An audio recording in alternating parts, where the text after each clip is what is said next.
Hello, আসসালামু আলাইকুম guys, কেমন আছেন সবাই? আশা করি আল্লাহর রহমতে অনেক ভালো আছি। আমি আল্লাহর রহমতে ভালো আছি। তো আমি আজকে আপনাদের সাথে আমার আরেকটি নিউ ব্লগ ভিডিও শেয়ার করবো। সেটা হলো এই যে দেখেন, আমি আমার আব্বুকে টাউন থেকে আসার সময় বলেছিলাম যে গ্রিল নিয়ে আসার জন্য। তো আমার আব্বু দেখেন গ্রিল নিয়ে আসছে। আসলে আমরা প্রায় বাইরের খাবার খাই।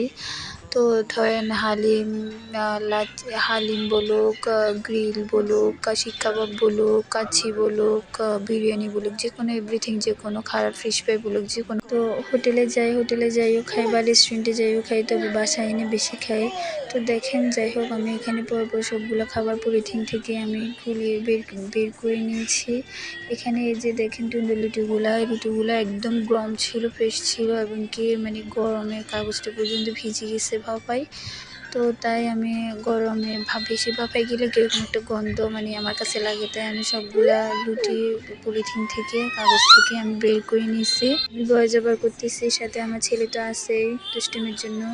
আর এই যে দেখেন, এখানে গ্রিলগুলা, এখানে 3টা লেগ পিস ছিল, আর 3টা এখানে বুকের সাইড ছিল। আমরা মানুষ 6 জন, তাই তো আমি পরপর সবগুলো খাবার আমি পলিথিন থেকে খুলে নেব। এটা হচ্ছে যে আচার দিয়ে, মিষ্টি সস দিয়ে, শসা দিয়ে যে সালাডটা তৈরি করা হয়, ওটা আমি আসলে নাম জানি না, আপনার নাম জানলে কমেন্টে জানিয়ে দিবেন। আর এখানে মিষ্টি টকটা, এটা আমার কাছে খাইতে খাবারের সাথে অনেক ভালো লাগে, একটু ক্রিম টাইপের। তো এখানে পরে দিয়ে দিছে খাবার, মুরগির যে মানে মুরগির যে মশলাটা, ওই মশলাটা, এটাও অনেক টেস্ট লাগে খাবারের সাথে খাইতে, মুরগির সাথে। তো এখানে দিয়ে দিছে শসা, আমি শসাটা ঢেলে নিছি একটা বাটিতে। এই যে দেখেন ফ্রেশ ছিল। তারপরে দিয়ে দিছিল ডালটা খাওয়া, ওই যে মুরগির যে গ্রিলটা রুটির সাথে ডালটা ভালো যায়। তো এই যে আমি তারপর ডাল 2 প্যাকেট আনছিল আমার আব্বু, যেহেতু আমরা মানুষ বেশি।